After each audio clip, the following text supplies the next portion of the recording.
Why is it that women the world over still face discrimination and oppression? What has to change about our laws and values? I'm speaking with Dr. Leyla Hussein, who's a gender rights activist and psychotherapist. Leyla, your mission is to build a better, safer world for women and girls, essentially for all of us.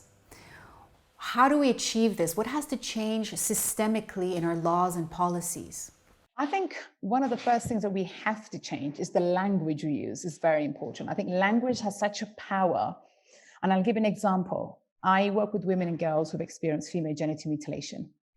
And I'm actually horrified that we're not using the word sexual assault, because touching a child's genitalia is a form of sexual assault. And cutting it is one of the worst forms of sexual assault.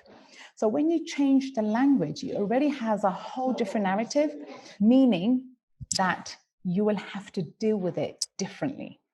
So that's really one of the things we have to really acknowledge is that. Two, we have to acknowledge race as an issue, because in order for us to give women justice, unfortunately, we don't treat them all the same.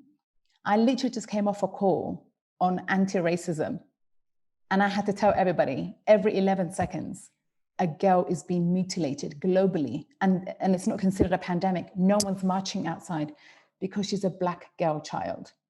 So race is also, we have to talk about, so language, race is absolutely key. The overlapping dynamics of race, class, and gender are often referred to as intersectionality. This helps us understand how inequalities can be experienced in layered and compounded ways. I mean, look at the term we use, child marriage. I find that so infuriating. You cannot marry a child in any way, in context, shape, or form. There's no such thing. But when it comes to a Black, brown kid, we say child marriage is a little bit okay now because, it's their culture. And one term I've been challenging a lot of my students recently, it's the term domestic violence, right? How many of us use domestic violence and think it's okay? I find it to be extremely dangerous that we use the word domestic violence because, again, the system was developed to protect the boyfriend, the husband, the partner. Because if a stranger attacked me, the legal system wouldn't need my permission to prosecute this person. It would be someone who violated me, that's it. And this is a stranger, right? But the person who has been abusing me emotionally, who I cannot even speak out against, we have the Domestic Violence Act, which I'm expected to give evidence or even report this person, or they'll walk for free. And the fact it's called domestic, why is violence domesticated? I don't understand.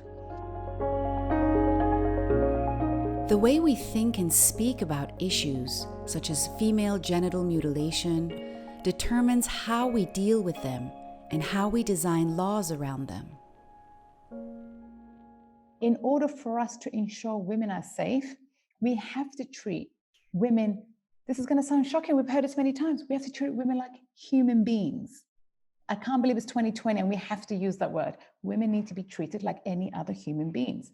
They have rights, they have right to be protected. But Black women and Black girls do not get that same treatment. And we can clearly see that in the legal system every day. So there are compounded issues there, and within the legal system, what aspect of it is it that needs the most immediate attention? Are we looking at changing the people who are in power? What are we looking at? I think changing the attitudes, because changing the next guy is not going to make any difference. They just have similar attitudes. I think changing the next generation attitudes is absolutely key to this.